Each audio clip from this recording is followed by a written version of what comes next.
Varicose veins కి సరైన చికిత్స కోసం సంప్రదించండి ఎవిస్ హాస్పిటల్. నమస్తే రమగారు. నమస్తే జయ. రమగారు, మనము లాస్ట్ టైం ఒక వీడియోలో లలితా సహస్రనామం గురించి చేసుకున్నామండి. 2 years అయింది. చాలా రోజుల క్రితం. ఎలా చదవాలి, ఏ విధంగా దానికి అనుసరించాల్సిన నియమ నిబంధనలన్నీ చదువుకున్నాం, మాట్లాడుకున్నాం. విష్ణు సహస్రనామాలు కూడా చాలా మంది విష్ణు సహస్రనామాలను కూడా చదువుకుంటూ ఉంటారు ప్రతిరోజు కూడా అనునిత్యం. వీటికి సంబంధించి విష్ణు సహస్రనామాలు చదివే ముందు కానీ చదివేటప్పుడు కానీ ఏమన్నా అంటే ప్రత్యేకించి జాగ్రత్తలు కానీ పాటించాల్సిన పద్ధతులు కానీ ఏమన్నా ఉన్నాయా? విష్ణు సహస్రనామం నిత్యం పారాయణ చేసుకోగలిగేది. లలిత 20 నిమిషాలు పడుతుంది, విష్ణు సహస్రనామం 10 నిమిషాలు పడుతుంది. గబగబా చదివేసుకుంటే ఏ సహస్రనామం ఏ స్తోత్రానికైనా మొట్టమొదట మనం 2 కీ పాయింట్స్ తెలుసుకోవాలి జయ. ఏదైనా సరే వాచా దోషాలు లేకుండా చదివితేనే ఫలితం లభిస్తుంది, మొదటిది. రెండోది, ఫలితాన్ని దేన్నో ఎక్స్పెక్ట్ చేసి చదవకూడదు. ఇప్పుడు మాకు వాచా దోషాలు ఎలా పోతాయండి, ఇలాగే వచ్చు, దేవుడిని ఎలా పిలిచినా పలుకుతాడండి, దేవుడికి మనకే ఆ నియమాలు, మానవులకే కానీ భగవంతుడి కాదు, భక్తిభావం వల్ల భక్తిభావానికే భగవంతుడు పలుకుతాడు అని చెప్తారు. అవును, అక్షరాల నిజం. నేను అసలు దాని నుంచి పక్కకే వెళ్ళను. భక్తి చాలా అవసరం. కృష్ణ అనుకో, విష్ణు రామ అనుకో చాలా సులువు, ఒక్క అక్షర దోషం రాదు కదా. ఇంకా కృష్ణ అనేటప్పుడు కాకి వట్రవుసుడు పెట్టాలా, గుడిస్తే కీ పెట్టి కింద రావతి క్రీ అనాలా, క్రూ అనాలా, డౌట్లు ఉంటాయి. రామకి ఏ అనుమానము లేదు కదా, చక్కగా చిన్న పిల్లలు కూడా అనగలరు కదా రామా అని 100 సార్లు అనుకుంటే చాలు. మీరు విష్ణు సహస్రనామం ఎందుకు తీసుకున్నారు? భగవంతుని యొక్క 1000 నామాలని, అవి చదివితే ఆయనకి ప్రీతని, వాటిని చదవటం వల్ల ఒక ఎనర్జీ డెవలప్ అవుతుందని, అది మనకే కాకుండా మన చుట్టూతా ఉన్న వాతావరణానికి కూడా ఉపయోగపడుతుందని ఈ భావంతో వెళ్ళాలి. దానివల్ల ఫలానా ఫలితం వస్తుందని వెళ్ళకూడదు. ఫలానా ఫలితాలు నువ్వు సహస్రనామం చదవగానే నీకు ఇవ్వడు భగవంతుడు. నీకు ఫలితాన్ని ఇచ్చేది భగవంతుడు కాదు, నువ్వు లోపల ఎలాంటి భావంతో చదువుతున్నావో ఆ భావం, నువ్వు ఎలాంటి శబ్దాన్ని ఉచ్చరిస్తున్నావో దానివల్ల ఉత్పన్నమయ్యేటువంటి ఎనర్జీ, అది నీ పాజిటివిటీని పెంచుతుంది. విష్ణువు సులభ సాధ్యుడు కాదు. ఆయన చాలా ప్రార్థించి నా వల్ల కావట్లేదు, నేను చచ్చిపోతానంటేనే వస్తాడు. మనకు తెలిసిన అన్ని కథల్లోనూ ఇలాగే కనపడుతుంది. పురాణ గాథలను అనుసరించే కథ. నామాలు చదివేటప్పుడు చక్కగా దోషాలు లేకుండా నేర్చుకోండి. అమ్మ, మిమ్మల్ని భయపెట్టడం అయితే నా ఉద్దేశం కాదు. ఏది చేస్తున్నామో దాన్ని త్రికరణ శుద్ధిగా చేయండి, దానివల్ల ఫలితం లభిస్తుంది. ఫలితం ఒక్క రోజున ఇలా పైనుంచి ఊడి పడిపోదు, నిదానంగా వస్తుంది. అసలు ఫలితం ఆశించకుండా భగవన్నామాలు చదువుకుంటే వచ్చే సంతృప్తి, సంతోషము, వాటి వల్ల మనకి కలిగే ఆనందము, దానివల్ల ఉత్పత్తి అయ్యేటువంటి ఎనర్జీ చాలా ముఖ్యమైనవి. విష్ణు సహస్రనామం చదివితే రోజు బాగుంటుంది, సూర్యచంద్రుల గతి బాగుంటుంది. ఆ సౌండ్ వల్ల సూర్యచంద్రుల గమనమే మన జీవితానికి ఆధారం. అత్యంత భక్తి శ్రద్ధలతోటి నువ్వు చాలా పూజ చేసినా చేయలేకపోయినా, బోల్డ్ పువ్వులు పెట్టు, బోల్డ్ నైవేద్యం పెట్టు, 11 కొబ్బరికాయలు కొట్టు, అయ్యో వడపప్పు లేకపోతే ఎలాగా అని వడపప్పు పెట్టకపో మని పోని, చేసే నామాన్ని శబ్దంలో దోషాలు లేకుండా, వాచా దోషాలు లేకుండా పలకవలసిన విధంగా పలుకుతూ గనక చేస్తే దానివల్ల ఉత్పత్తి అయ్యే ఎనర్జీ ఏమిటో మీకు తెలుస్తుంది. నేర్చుకోండి. మొదట మంచి చక్కటి ఆడియోలు దొరుకుతున్నాయి, సెలెక్ట్ చేసుకోండి. ఎంఎస్ సుబ్బలక్ష్మి గారిని కనుక పెట్టుకుంటే ఆవిడతో పాటే నిదానంగా పరిగెత్తద్దు, తొలి రోజుల్లో పరిగెత్తద్దు. ఆల్రెడీ మేము బాగా వచ్చండి, మేము ఎప్పుడు చేస్తాం అని చెప్పే వాళ్ళల్లో కూడా కనీసం 15-20 అక్షర దోషాలు ఉంటాయి. ఐ బెట్ దాని మీద పందెం కడతాను నేను, తప్పులు పోతాయి. తప్పులు పోకూడదన్న ఇంటెన్షన్ తోటి చదవండి. ప్రధానంగా మనం అర్థం చేసుకోవాల్సింది ఏంటంటే స్తోత్రాలన్నీ సంస్కృతంలో ఉంటాయి. అవునండి. సంస్కృతము మనకు సంశ్లిష్టము సంక్లిష్టము సంశ్లేషము అక్షరాలు కలిసిపోయి ఉంటాయి, విసర్గలు ఉంటాయి. అహా మనకు తెలుసు కదా, అహా పక్కన 2 సున్నాలు పెడితే విసర్గ మనకు తెలుసు. సంస్కృతంలో 7 రకాల విసర్గ సంధులు ఉన్నాయి. విసర్గ పక్కనున్న అక్షరాన్ని బట్టి విసర్గని పలకాలో వద్దో, విసర్గ సాగా మారుతుందో రాగా మారుతుందో, అసలు వినపడదో, కనపడకుండా ఉండి రాసేటప్పుడు రాయాలో, అలాంటి నియమాలు ఉంటాయి. అవన్నీ మనకు తెలియదు కదా, మనకు తెలియదు. 2 అక్షరాలు కలిసే చోట మధ్యలో ఆ అని పలకాలంటే ఎస్ లాంటి ఒక గుర్తు పెడతారు. అవునండి, పుస్తకాల్లో కనిపిస్తుంది. పుస్తకాల్లో ఎస్ కనపడితే తర్వాత అక్షరానికి అకారం ఉన్నట్టు అర్థం. అక్కడక్కడ 2 ఎస్సులు కూడా కనపడతాయి, గమనించండి, మీ అర్థం అవడం కోసం చెప్తున్నా. 2 అంటే ఆ ఉన్నట్టు అర్థం. ఆ ఉందనమాట, ఆ 2వ అక్షరం ఉంది, ద్వితీయ అక్షరం ఉన్నట్టు. ఇప్పుడు మనకి అవగాహన లేకుండా పుస్తకం ఉందని చదివేస్తాం, ఎనర్జీ డెవలప్ కాదు, రాదు, శక్తి బయటికి రాదు. మనం రామా అన్నప్పుడు వచ్చే ఎనర్జీ సులువుగా వచ్చేస్తుంది. నెంబర్ ఆఫ్ టైమ్స్ రామా అంటే ఒక ప్రశాంతత కలుగుతుంది. విష్ణు సహస్రనామంలో కూడా అలాంటి ప్రశాంతతని మనం చదివేశానన్న సంతోషం వస్తుంది, కానీ మీకు చదవటం వల్ల రావలసిన అసలు ఎనర్జీ రాదు, తప్పులుంటే. సో అక్షర దోషం అనేది లేకుండా చూసుకోవాలి. లేకుండా మొట్టమొదట మనకి అక్షరాలు అసలు మనకు అన్ని పలుకుతాయా లేదా అనేది ప్రశ్నించుకుందామా. మీరు ఏ ఛానల్ చూడండి, యాంకర్లకి, మాట్లాడే వాళ్ళకి చాలామందికి అక్షరాలు పలకం, బాకి భాకి తేడా ఉండదు. వీటిని అల్పప్రాణము మహాప్రాణము అంటారు. బా అంటే అల్పప్రాణం, భా అనాలంటే మహాప్రాణ అక్షరాలు. మహాప్రాణ అక్షరాలని అవి గట్టిగా ఒత్తి అవతల వాళ్ళకి విసుగొచ్చేలాగా కాదు, లోపల నుంచి శబ్దం రావాలి. భగవంతుడు అంటే కుదరదు. భగవంతుడు అంటే దేవుడు కాదు, అది ఎవరో. ఆ అక్షరానికి అర్థమే లేదు. ఈ పదానికి బావెట్టడం వల్ల అక్షరం అర్థం మారిపోయింది. ఆయన ఎవడో దైవం కాదమ్మా భగవంతుడు. మీరు బాకి ఒత్తు పెట్టకపోతే అది దైవానికి సంబంధమైన పదమే కాదు. అది తెలుసుకోండి. మొట్టమొదట ఒక మంచి పుస్తకం సెలెక్ట్ చేసుకోండి. ఎవరికైనా సాంస్క్రిట్ టీచర్లకో, తెలుగు టీచర్లకో, లేదా ఏ పంతులు గారికో చూపించి తప్పులున్నాయా లేదా కరెక్షన్స్ చేయించుకోండి. అవి చెప్పటానికి ఒక మంచి టీచర్ని చూసుకోండి. సంస్కృతం వచ్చిన అధ్యాపకుల్ని పోషించండి అమ్మా దయచేసి. నేర్చుకునేందుకు పూర్తి అవకాశాన్ని తీసుకోండి. మీరు చెప్తారా అని నా వెంట పడకండి అమ్మా.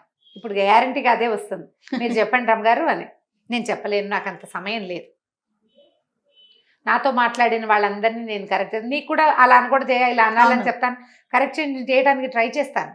కానీ క్లాసులు చెప్పేంత సమయం నాకు లేదు. కానీ మీ చుట్టుపక్కల ప్రతి చోట సంస్కృత పండితులు ఉన్నారు. వందే గురు పరంపరాం అనే దీంతో ఒక టైటిల్ తోటి కుల్దీప్ పాయ్ అని ఒక ఆయన చేయించారు ఈ విష్ణు సహస్రనామం. మనం రాహుల్ వెల్లాల్ అండ్ సూర్య గాయత్రి అని 2 పిల్లల పాటలు విన్నాం, బాగా యూట్యూబ్లో ఫేమస్గా ఉన్నారు. వందే గురు పరంపరాం హెడ్డింగ్ తోటి మీరు కొట్టినా కూడా అది వస్తుంది. కుల్దీప్ పాయ్ ఎంత బాగా చేయించారంటే ఒక్క అక్షర దోషం లేకుండా ఉంది. నేను అది విన్నాను. అలాంటివి సెలెక్ట్ చేసుకోండి. మామూలుగా రోజువారీ చదువుకోండి. తప్పులు కరెక్షన్ని ప్రయత్నం చేసి చూడండి. ఏ తప్పులు లేకుండా గనక చదివితే భగవంతుడు దిగి తప్పక వరమిస్తాడమ్మా. ఒకే రోజులో జీవితాల్లో మార్పు రాకపోయినా కాలక్రమంగా రావాల్సింది చకచకా మన జీవితాల్లో మార్పు వస్తుంది. మొట్టమొదట మనం ఇలాగ ఒక స్తోత్రాన్ని చదివితే దాంట్లో నుంచి ఉత్పన్నమయ్యేటువంటి ఎనర్జీ మనకి ధైర్యాన్ని ఇస్తుంది. ఆ ఎనర్జీ మన చుట్టూతో ఉంటుంది, పాజిటివ్ ఎనర్జీ. అది ఇట్లా చిన్న చిన్న అంకెల్లో లెక్క పెట్టగలిగేది కాదు, చాలా పెద్దది. మనం ఊహించలేం కూడా. మన మొహాల్లో వెలుక్కి కారణం మనం పలికే అక్షరాలు. స్పష్టమైన అక్షరాలు పలికేవాళ్ళు, చక్కగా స్తోత్రాన్ని చేయగలిగే వాళ్ళకి ఆటోమేటిక్గా వెలుతురు వస్తుంది. వాళ్ళు అందంగానే ఉండక్కర్లా, వెలుగు వచ్చేస్తుంది. ఎందుకంటే లోపల నుంచి బ్లడ్ ఫ్లో కూడా అలా వస్తుంది. మన రక్తంలో ప్రతి బొట్టుకి ఎనర్జీ వస్తుంది. దాన్ని సాధించండి. నేను ప్రతిసారి చెప్పేదే, దీన్ని ఇంకా గట్టిగా చెప్తున్నాను ఈసారి. మళ్ళీ ఇలాంటి విషయం చెప్తామో చెప్పమో ఇంకొకసారి అని. దీంతోపాటు విష్ణు సహస్రనామం ఎలా చేసుకోవాలి అనేది ఒక ఇది. స్నానం చేసి సమయం. చేయాలి. పొద్దున పూట స్నానం చేసి చేసుకోండి. సాయంకాలం వేళ కూడా చేసుకోవచ్చు. విష్ణు సహస్రనామం చేసేటప్పుడు తప్పకుండా లక్ష్మీ అష్టోత్తరం చదువుకోమని చెప్తారు. ఎందుకంటే అమ్మవారి నిత్యానపాయిని కాబట్టి అయ్యవారి స్తోత్రం చదివేటప్పుడు ఆమెను కూడా స్మరించుకుంటే కనుక లక్ష్మీనారాయణల కటాక్షం మన మీద ఉంటుంది. ఇద్దరిది, అమ్మవారిది అయ్యవారిది. సాయంకాలం పూట కనుక చేసుకుంటే అమ్మవారిని ఇద్దరిని చేసుకోవచ్చు, బాగుంటుంది. మీరు ఉదయం వేళ కనుక విష్ణు సహస్రనామం చేసేసుకునేటట్టయితే వంట చేసుకుంటూ కూడా సహస్రనామం చేసుకోవచ్చు, మీకు జాతొస్తే. దీంతో పాటు ఇంకొక నియమం ఏం చెప్తారంటే, ఇవాళ రేపు అందరికీ వాళ్ళ జన్మ నక్షత్రాలు తెలిసిపోతున్నాయి. మనకి 27 నక్షత్రాలు ఉన్నాయి. మనకి జన్మ నక్షత్రాలు తెలుసు అందరికీ. ఈ 27 నక్షత్రాల్లో నక్షత్రానికి 4 పాదాలు. అవునండి కదా. ఇప్పుడు ఈ విష్ణు సహస్రనామంలో ఉన్నటువంటి 108 నామశ్లోకాలు పూర్వపీఠిక ఉత్తరపీఠిక ఉంటాయి. పూర్వపీఠిక ఏమిటి, ఎవరితో చెప్పారు, ఏం చేస్తే బాగుంటుంది, విష్ణువు యొక్క మహత్వము, ఎవరు భీష్ముల వారు ధర్మరాజుకు చెప్పటం, వైశంపాయనుడు చెప్పటం పూర్వపీఠిక. నామాలు మధ్యలోవి, నామాలు అంటే ధ్యాన శ్లోకాలు కూడా ఉండి దాని తర్వాత నామాలు వస్తాయి 108. ఆ తర్వాత మళ్ళీ ఉత్తరపీఠిక ఉంది. అంటే ఇవి చదవటం వల్ల వచ్చే ఫలితాలు ఉత్తరపీఠికలో చెప్పబడ్డాయి. ఇప్పుడు నామాలు మాత్రమే ఉన్నవి 108 శ్లోకాలు. ఇవి మొదటి నక్షత్రం నుంచి లెక్క పెట్టుకోండి. మన నక్షత్రపు సంఖ్య ఏమిటి, నక్షత్రంలో మన పాదం ఏది, పాద సంఖ్యలు కూడా లెక్క పెట్టుకోవచ్చు.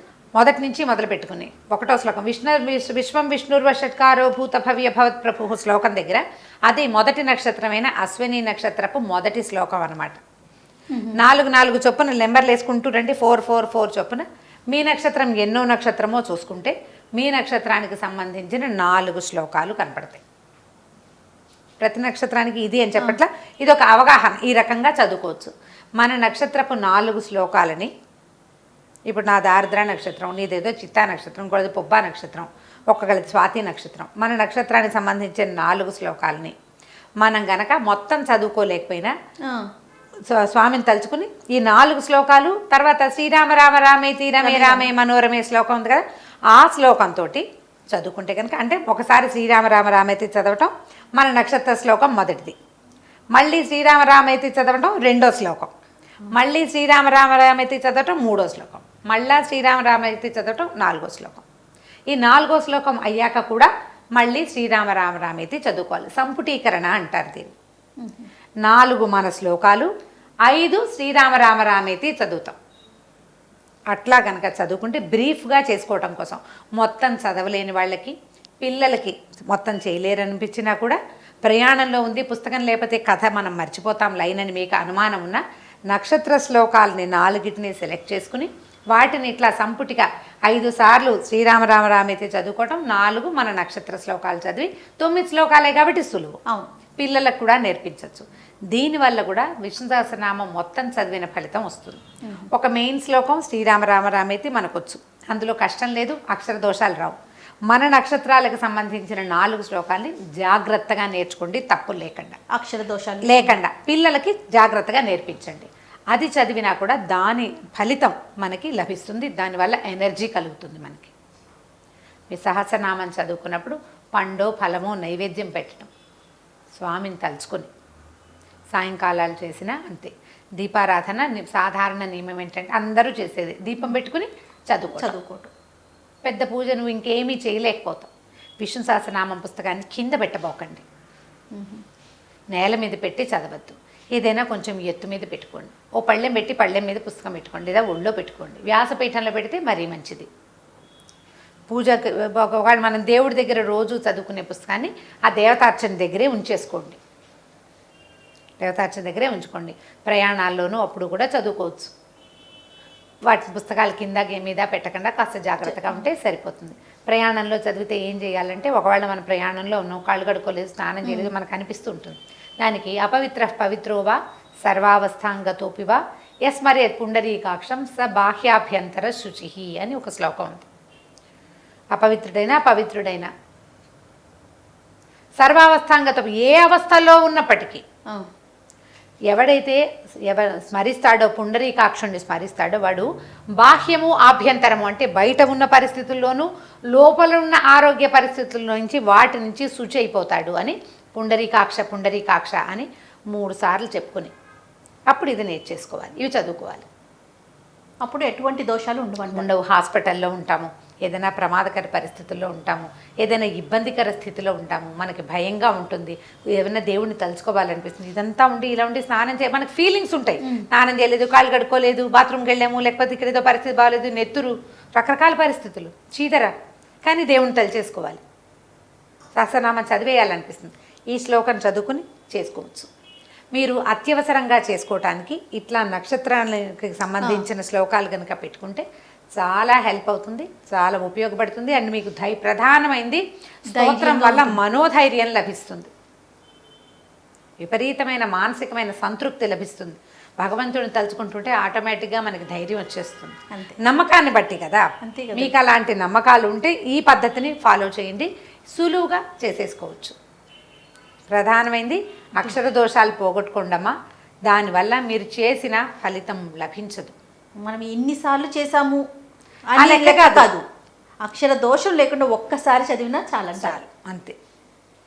సరే, అలానే రమ్మగారు. నమస్తే అండి. నమస్తే జీ. ఈ వీడియో కనుక మీకు నచ్చినట్లయితే లైక్ చేయండి, షేర్ చేయండి. మరిన్ని ఇంట్రెస్టింగ్ వీడియోస్ కోసం మా ఛానల్ని సబ్స్క్రైబ్ చేసుకోండి.